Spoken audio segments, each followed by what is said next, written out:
ಬೆಂಗಳೂರಿನಲ್ಲಿ ಮಳೆ ನಿಂತರೂ ಮಳೆ ಹನಿ ನಿಲ್ಲಿಲ್ಲ ಅಂತಾರಲ್ಲ ಹಾಗೆ ಸಮಸ್ಯೆಗಳು ಮಾತ್ರ ಮುಂದುವರೆದಿದೆ. ಸಮಸ್ಯೆಯ ಮುಂದುವರೆದ ಭಾಗವಾಗಿ ಜಲಾವೃತಗೊಂಡಿದ್ದಂತಹ ಮನೆಯಲ್ಲಿ ಗಲೀಜು ನೀರು ತುಂಬಿಕೊಂಡಿದೆ.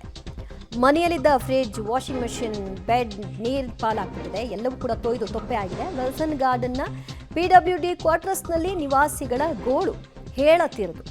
ಕಳೆದ 3 ದಿನಗಳಿಂದ ಕ್ಲೀನ್ ಮಾಡ್ತಾ ಇದ್ರು ಕೂಡ ಅದು ಆಗ್ತಾನೇ ಇಲ್ಲ. ಮರು ಬಳಕೆಗೆ ಸಾಧ್ಯವೇ ಆಗದೇ ಇರೋ ಕಂಡೀಷನ್ಗೆ ಅಲ್ಲಿರುವಂತಹ ವಸ್ತುಗಳು ಆಹುತಿಯಾಗಿವೆ. ದಯವಿಟ್ಟು ನಮ್ಮ ಕಷ್ಟ ಕೇಳಿ ಅಂತ ನಿವಾಸಿಗಳು ಅಳಲನ್ನ ತೋಡ್ಕೊಳ್ತಾ ಇದ್ದಾರೆ.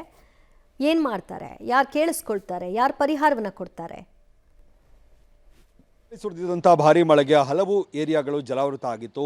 ಶಾಂತಿನಗರದ ವಿಲ್ಸನ್ ಗಾರ್ಡನ್ ಬಳಿಯ PWD ಕ್ವಾರ್ಟರ್ಸ್ಗಳು ಕೂಡ ಜಲಾವೃತಗೊಂಡಿದ್ವು. ಜನ ಹೊರಗಡೆ ಬರೋದಕ್ಕೆ ಆಗದಂಥ ಪರಿಸ್ಥಿತಿ ನಿರ್ಮಾಣ ಆಗಿತ್ತು.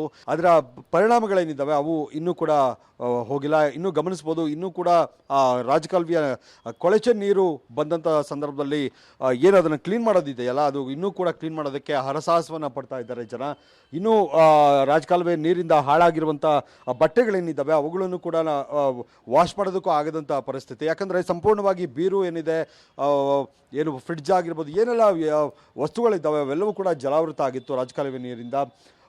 ಇನ್ನೂ ಕೂಡ ವಾಸನೆ ಏನಿದೆ ಅದು ಇನ್ನೂ ಕೂಡ ವಾಸನೆ ಹೋಗ್ತಾ ಇಲ್ಲ. ಇಲ್ಲಿ ಸಂಬಂಧಪಟ್ಟಂಥ ಅಧಿಕಾರಿಗಳು BBMP ಅವರು ಬಂದು ಇಲ್ಲಿ ಸ್ವಚ್ಛತೆಗೆ ಸಂಬಂಧಪಟ್ಟಂತೆ ಏನಾದರೂ ಸಹಾಯ ಮಾಡುವಂಥದ್ದು, ಹಾಗೆ ಈ ವಾಸನೆಯನ್ನು ತಡೆಗಟ್ಟುವಂಥ ಕೆಲಸವನ್ನು ಮಾಡಬೇಕಾಗಿತ್ತು. ಅದು ಯಾವುದೂ ಕೂಡ ಮಾಡಿಲ್ಲ. ಜೊತೆಗೆ ಈ PWD ಏನು ಕ್ವಾರ್ಟರ್ಸ್ ಇದ್ದಾವೆ, ಸುಮಾರು ಒಂದು 35 ಕ್ವಾರ್ಟರ್ಸ್ ಇದ್ದಾವೆ ಈ ಗ್ರೌಂಡ್ ಫ್ಲೋರ್ಗಳಲ್ಲಿ.